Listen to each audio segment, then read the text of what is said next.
Hey, thanks so much for downloading the episode. On the show today, we're talking about being moms, from dealing with our adult children to having zero boundaries at home, ever. Also, our epic Ugly and Awkward Moments of the week. Thank you so much. Shop lipandclip.com. Enjoy the show. It's another uncensored look at the world around you, from sisters who will say just about anything to anyone at any time. It's the Uggs. Jamie. Mass respect to the fellow bitches in the world. Paula. My life never ends. Uncensored as always, it's time for the Ugly Truth.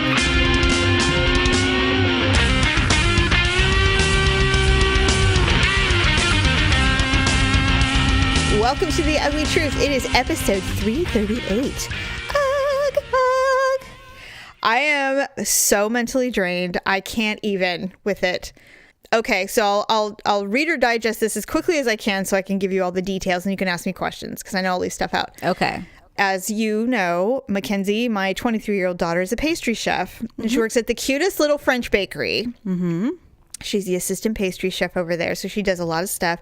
She had created a beautiful loaf of really fancy bread. I don't know which one it was. It doesn't matter. But she was super proud of it. It was going to be very expensive, and it was, going to be sold immediately. And it was just this beautiful loaf of bread. She pulled it out of the oven. There was a hole in the oven mitt that she grabbed. Oh no! In the thumb area. So it freaked her out. So she, when you pull away when you feel the heat, but the bread was going to fall and be destroyed. So with her other hand, she instinctively grabbed the tray. Mm-hmm. It was a 400 plus degree tray, metal tray. Okay. She sustained a 3rd degree burn on her forearm, the size of like $1 quarter or $1 coin. Yeah. So she sent me a picture. Kids these days with their Snapchats and their photos. She sends me a Snapchat of her burn. And she's like, I burned myself today. And I looked at it and I was like, shit, that's a serious burn. And it was significant enough. And I said, you need medical attention. Did they send her to the doctor? No, she didn't tell anybody. And she's like, no, I'll be fine. I said, Mackenzie, that is a significant burn. You need to go to the ER or emergency center or whatever, the med centers or whatever. You need treatment. No, it'll be all right. Tuesday, she shows up at my house because it's her day off. It is infected. Of course it is. And the redness is growing. It's spreading. Mm-hmm. I looked at it. I called our doctor and I gave her the phone and I said, tell them what you're seeing. We're going to the doctor right now. So she says, so I burned my arm at work and I think it's infected. And they said, well, it's a workman's comp case. We can't see you. You need to go wherever they tell you to go for workman's comp. Exactly. Okay, fine. So we go there. She goes to the med center that they suggest. Mm-hmm. And listen, she's all new to this. Mm-hmm. She went to the med center, but it wasn't the workman's comp place. Mm-hmm. She just went to one and just didn't tell anybody that it was a work injury. No, she should have gone to her work first, gotten all the paperwork and... Right. Oh, please, listen. Our mother has given me the lecture up and down about this. So you don't need to hear it from your HR sister. Right. My insurance mom and my HR sister are all, and it's all the same tone. Yeah. Well, she needs to go to her work and get the paperwork, Jamie Lynn. I'm like, all right, I get it. So she goes to this place and they say, yeah, you have a burn. They gave her some antibiotics. They gave her a shot in her ass. And they said, this is how you treat it. They gave her all of this medication to go and get. So we went and got it all. The next day she shows it to me. The redness has gotten worse. It's spreading even more. And I said, all right, I'm done with this. I said, we're going back to the place that you got treated. I want them to see this burn and I want them to see that the redness has developed. It's doubled in size. And I want them to tell me what to do with this. Because if it's sepsis, you're in deep shit. Mm-hmm. Because this is a 3rd degree burn. This is not a little mild burn. This is significant. She had no pain whatsoever, which means all the nerves have been damaged. Right. So we go back. Now, I realize now that I probably am quite intimidating when I'm concerned or worried or whatever. And I forget that I can do that. It's totally not on purpose. So I walk up and Kenzie is salty. She's furious that I'm making her go back and have someone look at her burn again. Well, what does she think's going to happen to her arm? She thinks it's a waste of time and that I'm being ridiculous. She must have said that 100 times to me. Does she not see what you see? She just thinks that it'll go away. That I'm just being ridiculous. Oh, and I said, see. Mackenzie, We're just going to ignore it. yeah. And I said, Mackenzie, you can be as mad as you want with me, but you're still going. And I said, if I have to call 911, I will. I'm not going to fuck around with this. This is your skin. This is a significant burn that should have been treated the first time that you ignored. And here we are now with redness streaking up your arm, which is a sign of sepsis, which could kill you, by the way. Mm-hmm. So we go, and I said, you saw my daughter, and I mean, I just laid into this girl, not meanly. I just said, you saw my daughter yesterday, you treated her for a burn, she left with zero paperwork, and she didn't get all the prescriptions that apparently you were supposed to give her. I said, I want a printout of everything that she was supposed to get yesterday, and I want her seen immediately. Mm-hmm. Well, I wasn't here yesterday. I'm like, giving zero fucks. Right. Print out the paperwork. Find her name. So I look in the back. Everybody there is her age. Except for the doctor. He's normal, but he's from South Africa. I can barely understand what he's saying. And it's not a racist thing. It's nothing like that. Sure. I simply could. He had a very thick accent. So they bring her back immediately. The second you say sepsis, I mean, you get catered in immediately. Mm-hmm. So we get in. Mackenzie's furious with me because she thinks making a scene. And I said, well, I'm failing to care. So we're sitting in the trauma room. And so they all come in. Apparently this is a learning center as well, because along with the doctor, there were 5 other people observing. Interesting. We'll never go back, by the way. We're never going back to this place.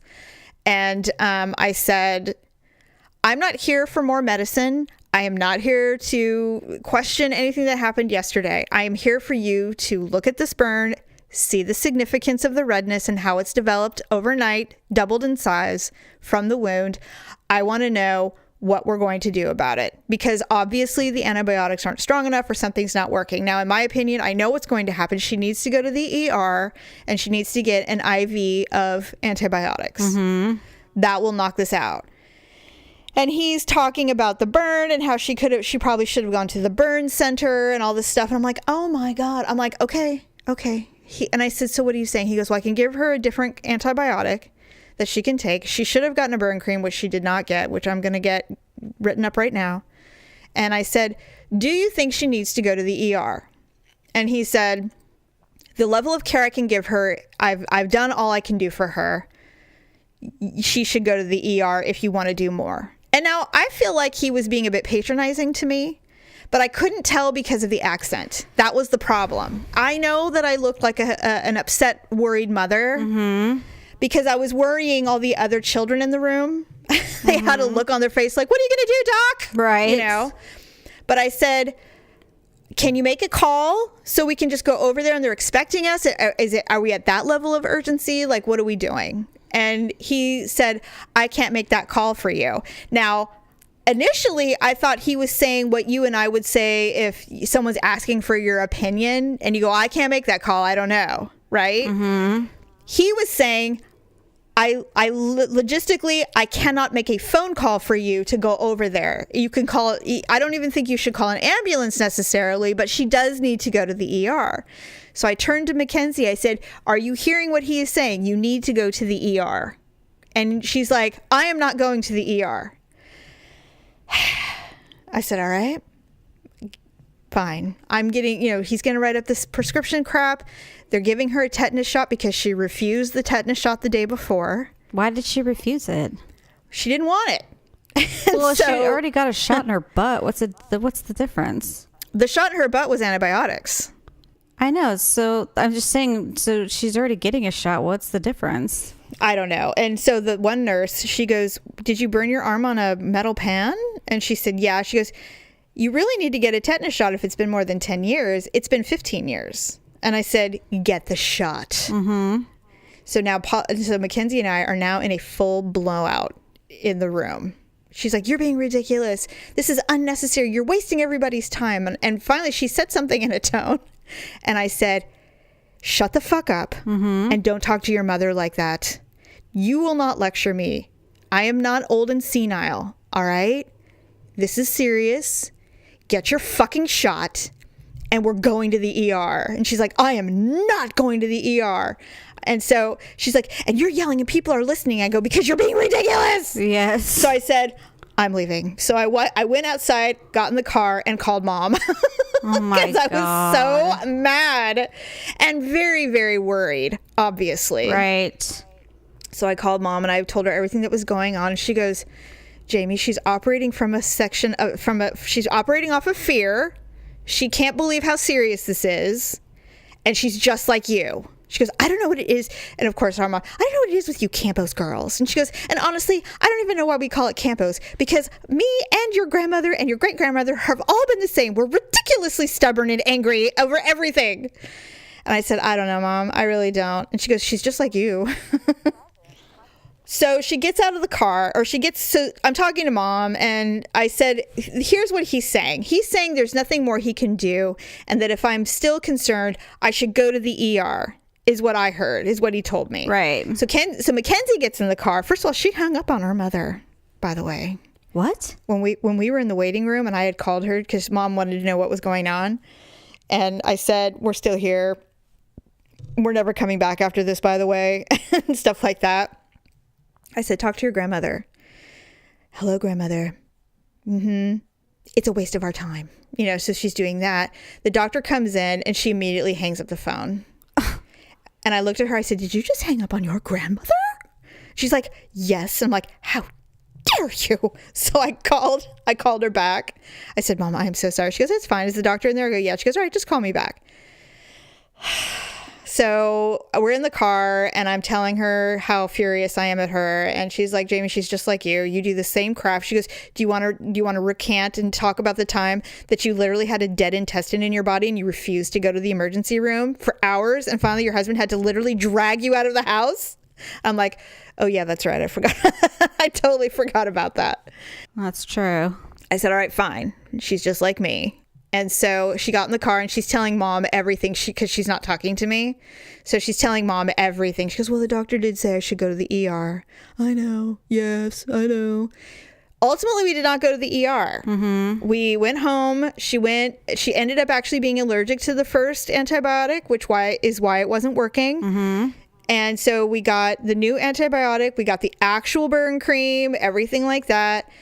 Next day, and I said, you need to call me if it, so she put like marks where the redness was. So if it goes beyond the marks, we're going straight to the ER. That was the agreement that we made. And so it didn't. She woke up the next morning. She texted me at like 7:30 and she's like, I think it's better, but I don't know by the lighting. So I went over there. The redness is gone. Good. And I was like, oh my God, thank you. Well, it was going to go one of two ways. It was either going to be all the way up her arm or it was going to be gone. There was not going to be an in-between. That took up my whole fucking week. Yeah. Today's the first day where I'm not dealing with it. And I'm like, she's 23 and I feel like she's 10. She's like, stop treating me like I'm a 10-year-old. I'm like, stop acting like a 10-year-old and I will treat you like, and I'm like, if this is what adult children, I'm not going to survive. I'm not going to make it. How old is she? She's 23. This is unacceptable. She's so stubborn. But the thing is that on one side, we're very fortunate because we have not had to suffer significant crisis with any of our kids really other than Tyler. And that was 12 years ago. And, things have improved since then. But as far as significant medical problems, we've never really had to do it. And adults, it's so hard because you have no say. Because they're adults. They can do whatever they want. And you just have to stand there and let them do it. They won't do anything you say. It sucks. Wow. It really does. I mean, and here's the thing. She did do everything I told her to do except for the ER. But we came to an arrangement and she was willing to go if it got worse. So that was all I was really... that's all I can really ask for. And she probably wouldn't be on all the antibiotics if she had gone to the ER because they would have done the IV thing and just cut it off at the pass. So we're kind of doing it the old-fashioned way, but you know, burns are serious, man. You know, and he even said, he goes, look, if this was on her face or her torso, I would call the ambulance and you would have to go right over. But it's on her limb, and so it's not as worrisome to me as it would be if it was somewhere where there were like organs and stuff. Right. So, well, she's gonna have a big scar. Major. In fact, the pharmacist was like, you need to buy that burn scar stuff. Oh, like the Mederma. The second this thing is healed over, you need to start using that because this is going to be a deep scar. Yeah. So I don't know. We are a lot alike. So it's just, she's like an adult Olivia. She's like a little cloud that just needs to be, she needs a little pin every once in a while, you know? She needs an entourage. Yeah, she does need a team. Oh my God, the other day I was watching something. It's not that I love or admire, but the Kardashians, it's like there's parts of their life that I really wish I could have, like an entourage. You were watching that show? No, I wasn't. Oh. I'm getting to a point when all of the award season was going on, you know, the Golden Globes. I follow a lot of makeup people or little celebs that I enjoy. Yeah. And they're all getting ready and they have their team assembled to, you know, the hair, makeup, wardrobe, all that stuff. And so I was watching it. I was looking at Instagram and I told Daryl, I said, you know, if I ever got famous, I know exactly who my team would be as far as, you know, who I would have do my things. He's like, you have a team? I go, oh yeah. It would be my hairdresser and his assistant, who's also a hairdresser. They would do my hair. Jamie Greenberg would be my makeup girl. Definitely. And Christian Siriano would dress me all the time because I have curves and he knows how to dress women with curves. And shoes, I mean, whatever. I mean, I had it all dialed in. I'm like, this is how I would do it. And I would look amazing every time. It would be perfect. And he was laughing. He's like, you already have a team? I'm like, oh, hell yeah. I go, you don't think women don't have a team assembled in their brain? If they were famous, this is who I would do. I think everybody does to some degree. I would even have a photographer on my payroll. I would have everything. Yeah, I mean, well, you'd probably have a stylist, that's for sure, to help you coordinate it all. Hell yes. Not Rachel Zoe, though, because she only dresses people who are 0 size. She is a 0 size and she has 2 children. I don't get it. Well, that and everything is drapes. Everything drapes on her. She doesn't wear anything form-fitting, and I just don't understand that. Yeah, I like form-fitting over... God, I don't know what. Oh, it was the Critics' Choice Award, and I'm like, what the hell is everybody wearing here? Lady Gaga was wearing a shower curtain. A towel, yeah. Mm-hmm. Yeah, whatever that was. She's like, oh no, I think I'll just wear this. You know what? Mind. She stepped on it when she was going up to receive her award, and she literally almost lost a boob. Did you see that? No, I didn't watch. Because it pulled down. And the kids and I were watching, and Olivia's just like, Mom, her boob's gonna come out. So. Yeah, probably. Well, you know what? And this is the second faux pas with her and her wardrobe on accepting awards. She keeps wearing all this long shit, and there's like stairs and stuff. You can't do that. So I forgot what I was reading an article or something about how she was just going on and on gushing about Bradley Cooper. And, you know, his directing and his acting and everything like that. And so I was reading the comments and everyone's just like, they totally did it, you know. And so they're just she thinks they had sex? Oh, everyone was saying it. And they're just like, she hasn't gotten over it, though. You know, and all this stuff. No. And I'm just like, you know what? I totally can see that. I bet you they probably banged like one time or something like that. To get some kind of rapport. He's like, look, we have to do it for the movie. Who knows? She's like, okay. He's probably just a dirty dog. And oh God, I'd do it in a minute. Are you kidding me? I'd be like, okay, sure. I'm like, but it better be good. That stuff happens on movies all the time. Absolutely. So anyways, oh my God, I hate it because I have a love-hate with Lady Gaga. I love her, but I hate what this whole thing. Well, it'll be over soon. I read Angelina Jolie is going to play Cleopatra in a movie. It's up between her and Lady Gaga. Who's going to get it? I know who I'm picking. I think we all know who's going to get it. I would love to see Angelina Jolie do Cleopatra, actually. She's got the original resting bitch face. She's the best. I mean, she might be a shitty wife, but I mean, the girl can act. Yeah, she really can. She's so fucking good. I love Angelina Jolie. Maybe it's because she's a bitch. Maybe I only like bitchy women from afar. Here's an example.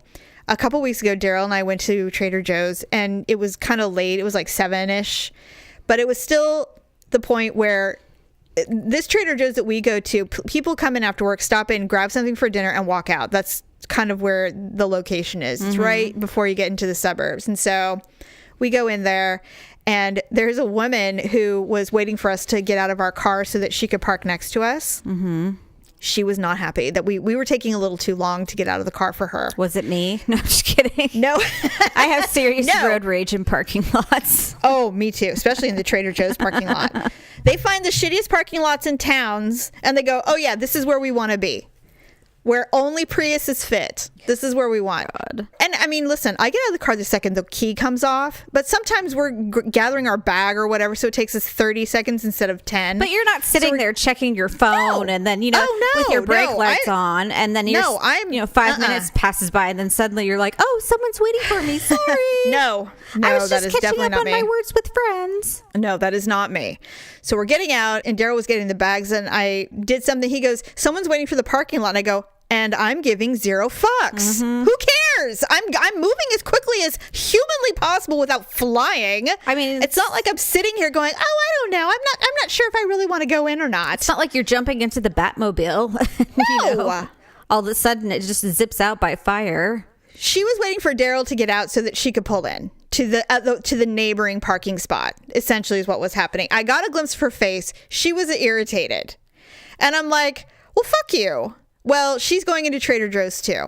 2 or 3 times we exchanged bitch faces to each other in Trader Joe's. She had her daughter with her. Her daughter was probably 7. Her daughter was being a brat. It was late, dinner. She was clearly rushing. And I swear by the time, and we left at the same time too, by the way. Yes. And it was funny because I'm laughing because I'm like, she's in her mind, she's thinking, I cannot shake this bitch. Like, she's everywhere. Like, I can't wait to get out of here. I kind of feel bad for her now. I know. And I was thinking, and I'm laughing because I've been her, and I said, you know what? Respect to the fellow bitches. She probably just picked her up from daycare. She probably had nothing to eat, so she's just like, God, we have to stop at Trader Joe's. And her daughter was being a brat. I know. And so at one point she leaned over, she goes, I swear to God, if you scream like that again. And I'm like, it's like looking in the mirror. I know. Mass respect to the fellow bitches in the world. I'm like, I know you're irritated with my presence. I'm irritated with your presence. But trust, I hear you and I get you, girl. And I was like, because when she gets home, it's not over. No. Oh, God, no. At least when you get home, you could pop open a bottle of wine and sit on the couch if you wanted to. She's got to go home and make that spaghetti. Yeah. Oh, God. Her night's not done until almost 10 o'clock. I know. Oh, please. You think my life ends the second I walk in the door? Shit. I know. Friday, when I told you that before we started recording, and I'm like, well, it's Friday. We made it. And I'm thinking, what am I saying? My life doesn't end on a Friday at 5 o'clock. My life never ends. It's never ending. It's like the post office. Yeah, like there's never an end. We always talk about Victor's days off, and I'm thinking, when's my day off? Oh, please. When do I get one? I know. And Daryl tries to be kind, and he's like, you don't have to clean every day. And I'm like, really? So what would you like to do? Just walk around and create paths of garbage and laundry that everyone leaves everywhere? Would you like to eat? And I can always tell when he's kind of throwing a fit because I'll hear him. He's like, well, I've had a relationship with Doritos today. And I said, we have other food. He's like, well, I didn't know what you were going to make for dinner. I'm like, oh, I'm sorry. Mother didn't tell you what the menu was today. I know. Jesus. Victor's words are, so did you have any plans for dinner tonight? And I'm like, yeah, I'm going to make something. And then you're going to eat whatever slop I throw in your face. Last night it was macaroni and cheese because I didn't feel good.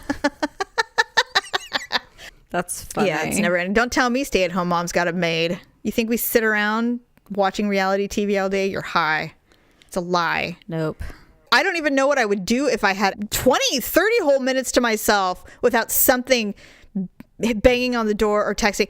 I can take a shower, and literally the second the water turns on, my phone will ring twice. I'll get 3 text messages, and there will be someone at my door. And then Daryl will knock on the door. I know you're showering, but... I took a shower last night, and Livia's gotten into this thing lately where she likes to sit there and talk to me while I'm in the shower. Oh, yeah, no big deal. Yeah, it's not like I want some alone time or anything. No, not at all. It's like I might want to masturbate, but hey, whatever. What's going on in your little 4th grade day? And so she's not just in the bathroom talking to me. She's actually standing on the bathtub looking down at me while I shower. What is she, a cat? So God. she hands me Barbies and, toys, or she'll throw things at me. And Paula, have you thought about, I don't know, limits? And then while I was in there, really? Victor asked if he could open the door to show me something. And I'm like, What the fuck? And I'm like, you had to do it in the 10 minutes that I was in here. And so he wanted to show me, because my car broke down this week. And oh, no. So he wanted to show me the part that came out of my car and how it was broken. And I'm like, oh, okay. I'm struggling. I'm like, thanks. Well, did you really want to show me the part, or did you just want to see me naked? I'm trying. Yeah, like, really, I'm trying to figure it out here. God forbid. Even when I go to the bathroom, all of a sudden I'll see a cat paw like come sliding under there because they're trying to see what I'm doing, or one of the other cats will start meowing because they're like, where are you? Where'd you go? It's like, where is the one constant in my life? Or I'll hear Pablo's paws, like, because he's trying to follow me. There's no getting away from anyone. And it's like, on one hand, it's like, I guess I'm honored that my presence is so thusly needed 24 hours a day. That happened, and it was that night, and he leaned over to try to get a little love. Mm-hmm. And I said, well, I guess the demands of my body never end. Right. And he's like, well, I'm sorry, it's such a burden. I'm like, no, I'm just saying, it's like, there's no rest for me. Okay, so I will tell you about my dentist appointment next time, because it's not harrowing, but we're running out of time. And are we really? Yeah. Oh, how funny. I thought we weren't even going to have enough time to talk about anything. I know, I told you. Yeah, you didn't even get to tell me what Mom said. Oh my God, I'll tell you about our mother's phone call. That was a 3-hour phone call. Well, you can tell me after we're done if you want.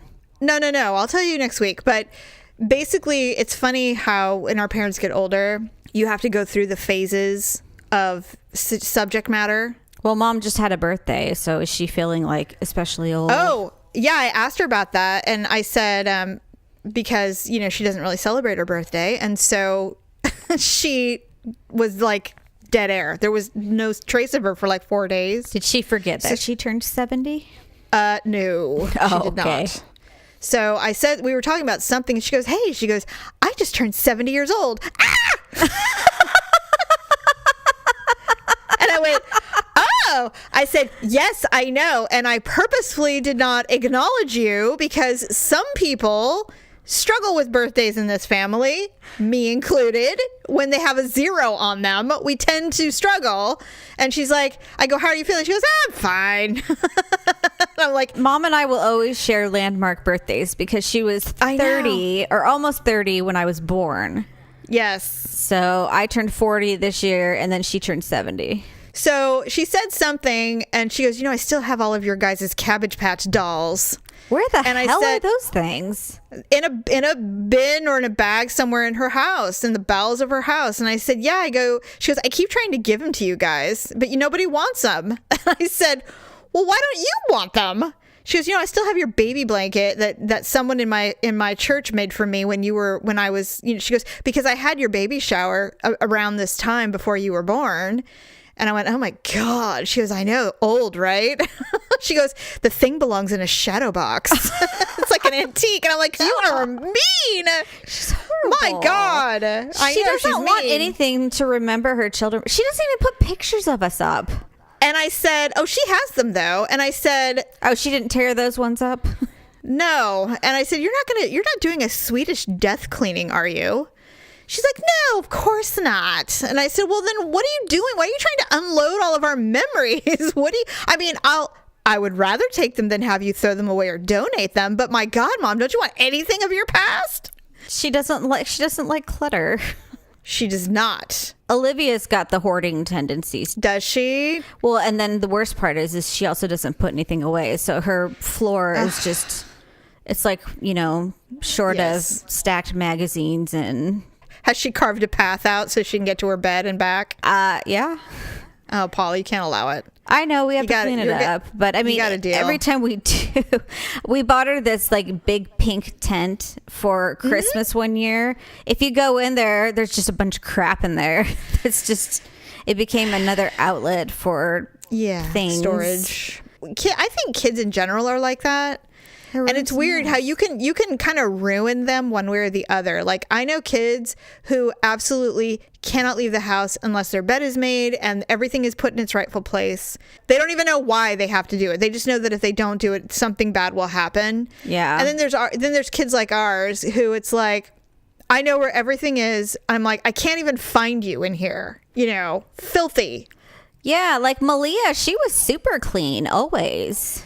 Yes, she is super clean. Like, she's not weird about it though, because she'll let her room go. No, but she'll she's clean it always up. pretty organized. Mackenzie, she was just a mess. So's Tyler and Natalie. They all were. Yeah. They all were. And so then I would get sick of it and go in there. I would send Tyler to his room. Go clean your room. He'll be 7. I will just put the toys away. At the very least, put the toys away and put your dirty clothes in the hamper. That's all I'm asking you to do. Everything else can be dealt with later. 20, 30 minutes later, I'll go in there and he's sleeping on top of a pile of toys. He just goes to sleep. I'm like, this is your way of getting out of everything. You just sleep. It's true. Crazy. Honestly, Paula, I don't know what Malia's going to do with her life. She's like, I don't really know. I don't want to do this or that anymore. And I'm like, okay. Well, hopefully you'll marry rich because I don't know what's going to happen to you. Although she hates children, so I'm not really sure. Olivia was a 5-year-old telling us she wanted a Bertram, and we're like, what's a Bertram? And then there's a show called Jessie where the house butler, his name was Bertram. So that's what she said she wanted. Well, when Mackenzie was 5 or 6, I was making her do yard work with me, which I don't do anymore, by the way, because I hate it. But Right. she would do yard work. She's like, can't we pay someone to do this? And I'm like, yes, actually we can. And I'm all on board. This is supposed to be relaxing. She's like, when I get older, I'm having slaves. God. I know. Awful. I'm like, what do you mean? She goes, I'm going to make somebody else do all of it. I'm like, we don't have slaves. You pay people, okay? We don't have slaves. That's awful. But I know what she meant. She didn't mean actual slaves. She meant, people that can do all the work. Right. When I get a job or when I finally get a job, I'm hiring a house cleaner. Do it. I am. Yes, absolutely. You're like, I want to come home to a clean sink. Jesus. That's all I know. want. You used to have one. This is not a new concept for you. No, she was amazing. I loved her. You pay people to clean your house, clean up your dog shit. I mean, really. That will be next. I mean, Victor doesn't do it, so. You need to get rid of that one. Yeah, I can probably ask. You need to fire him and get a new one. I can ask Ryan to do it, but we'll see. Oh, God, with his sourpuss face. You know what? I was just telling Victor the other day. I'm just like, I wish I could just talk to the kids without yelling at them. I said, because if someone came into our house, they would just think we're like the screaming house because everything we do is shouting. Yeah. I hope that phase ends. It will. It does, actually. It does. And then suddenly they're 18 and they're like living their life. And you're like, wait a minute. You were just 5. What happened? Oh, Paula, I found old pictures of Ryan's 5th birthday party when you threw him a Glee themed birthday party. I'll have to show them to you. Okay. It's hilarious. I'm like, why did the balloons that you hung up on your ceiling fan look like penises? I had balloons on my ceiling fan? Yeah, on your ceiling fan. And they look like ribbed for your pleasure condoms. And I'm like, why did we do this? Like, what were we thinking? You know what? Victor was in Afghanistan and I was like, opioid out of my mind. Yeah, well, it's obvious. No, they're really cute pictures. I mean, they're funny though. I'll show them to you. Stephanie and I were wearing stormtrooper masks. I opened the door to the pizza guy with a Darth Vader mask on. I have photographic evidence of that. I'll show it to you. And he's laughing at you. It's so funny. I couldn't see. I know. I'll show you the pictures. Anyway, all right. Well, let's quickly do an ugly and awkward moment of the week. Now, do you have one or you're not sure? Let's see here. Well, actually, yes, I do. Okay. Ugly and awkward moments of the week.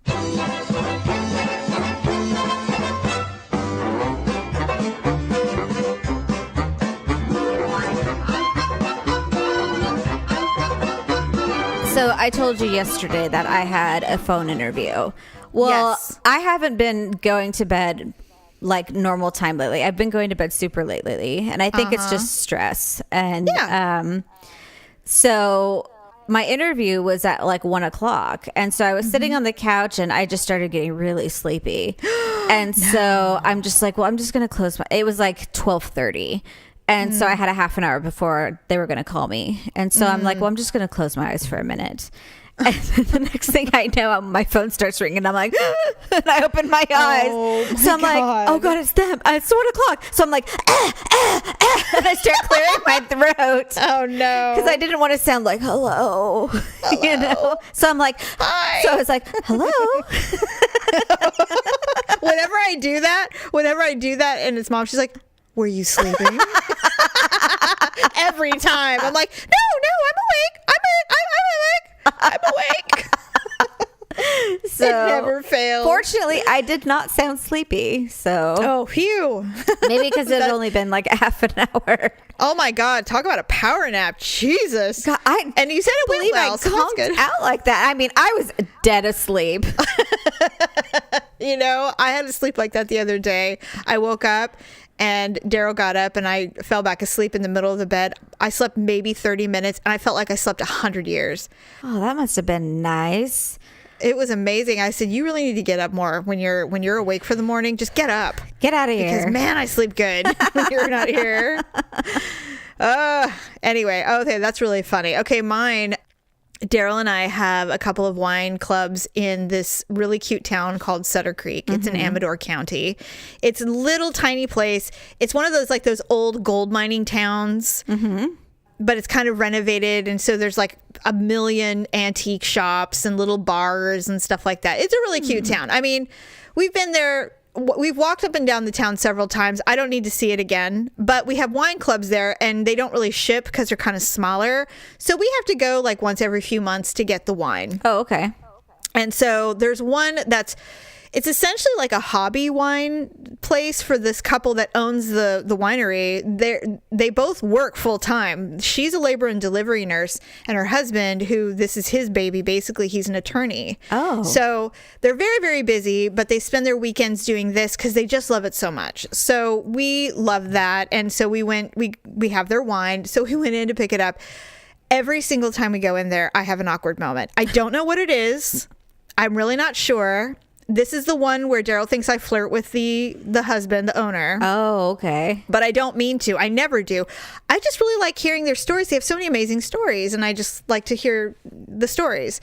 So I've never met the wife before. So we walk in, and she's by herself because it's a small little place. And I walk in, we're like, hi. And she looks at me dead in the eyes. She's like, Jamie Minor, right?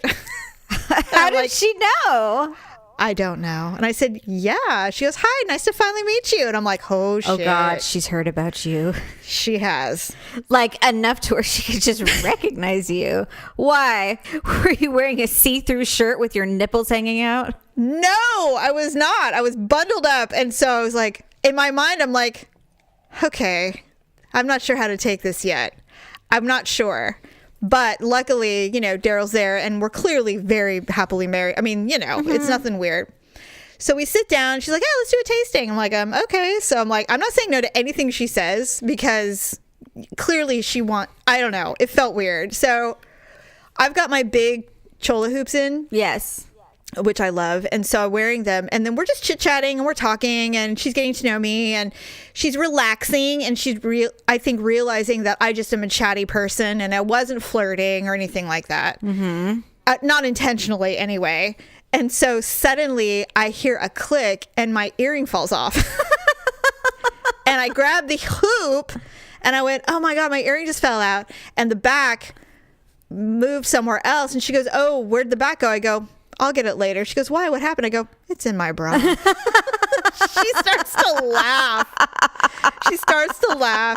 And she goes, well, we have a bathroom if you want to go get it. She goes, but I'm a nurse. You can fish it out. I mean, it doesn't matter to me. And I said, no, it's all right. I'll just get it later.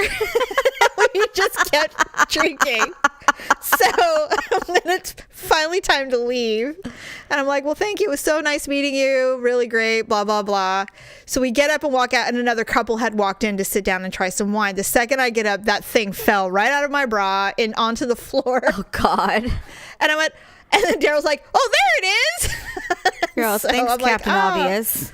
So I grabbed it and I turn around and I show it to her like an idiot. I'm like, here it is. Okay, all right, bye. Walk out. I'm like, why can't I'm going in there in a scuba suit with no jewelry, nothing. And I'm just going to walk in there and just touch and see nothing and just stand there. It's crazy. So funny. You Oh know, my God, I've had Paula. that happen to me before where like my name precedes me, Oh, but it's Yeah, usually me very too. negative where always. like, you know, Always. it's a guy friend and then, Yes, you know, the you go to meet their girlfriends. fiance or something like that. And they're just like, oh, Paula, I've heard so much about you. And you're like, oh, Their eyes narrow. yeah, and then you know, later I'll talk to always. my friend and I'm like, what the hell was that all about? And I'm like, what'd you say? And he's just like, okay. He's like, I was drunk one night and we all played no. we all played that game like, you know. Oh no! If you Why could, would you do that? Who would you? I'm like, you pick someone that is made up. I'm like, you don't pick a real person. God, don't be so honest. God, and Daryl in his mind, he's like, well, I'll never forget that you convinced him to show you photos of him taking a bath in sake, Jamie. I'm like, I didn't ask to see his naked body. I just wanted to. We were just talking, and he's an idiot for telling his wife. And now she's like, oh, I can't wait to meet this Jamie Minor. And I'm like, no. Oh my God, that's so I couldn't funny. believe it. And when she looked me dead in the eye and said it, I was like, oh, fuck. You're like, how did she know? It's been a while since someone's been not happy about me. That is It was very funny. hilarious. That's It was, and it was hilarious. incredibly awkward. So Well, you definitely win. I guess. Do I, though? I mean, Do I really win? With the awkward moments, does anybody ever win? Does anyone? No. Oh, speaking of, I need your awkward moments, guys. It's been 2 shows that I've asked, so they should start trickling in. Please. And by the way, I am not below scanning social media to find you and your awkward moments. I'm just saying. That's true. I will do it. She'll whore herself out. I will. I'll stalk you. So anyway. All right. Well, I have nothing more to add. God, well, we could talk forever, but we'll save it for next week. We will. So, well, thanks everybody for joining us. Please visit uglytruth.com and click on our Amazon button and keep shopping. Lots of fun stuff there. I was just there the other day looking at shoes and they have some cute things. And please also visit our Avon site. Go to lipandclip.com. Jamie has been posting some really cute things and skincare things as well that they have going on, some decent sales. So I encourage you to check them out. I was going to ask you, we can talk about it next time, but I was going to ask you, like, do people buy stuff from their favorite podcasts? Like, do they want a t-shirt or something? You know what I mean? Like, should we do that? You know, Should we do like Ugly Truth stickers for your laptop or something? I don't know. I was just thinking about can it. think about- we've never offered, so think about marketing materials. I mean, I know you and I both have coffee mugs, which are really cute. Yes. And so I love our mugs. Maybe people would Yes. like those. or maybe like I just like the idea of a little sticker because I like to put stickers on my laptop. Oh, you do? Yeah, it's really cute. But I don't know. I was just thinking about it. Yeah. Well, I mean, I wouldn't really sell a sticker. I think you just give those out. You give those away. Well, I was thinking we would just give them away. Right. I didn't say we. For $1 whole, you too can own a sticker. I think that's a wrap. So we will see you on Wednesday. Yeah, that's a wrap. So we'll talk to you later. Bye. Bye. Thanks for listening and sharing the show. See you next time on The Ugly Truth.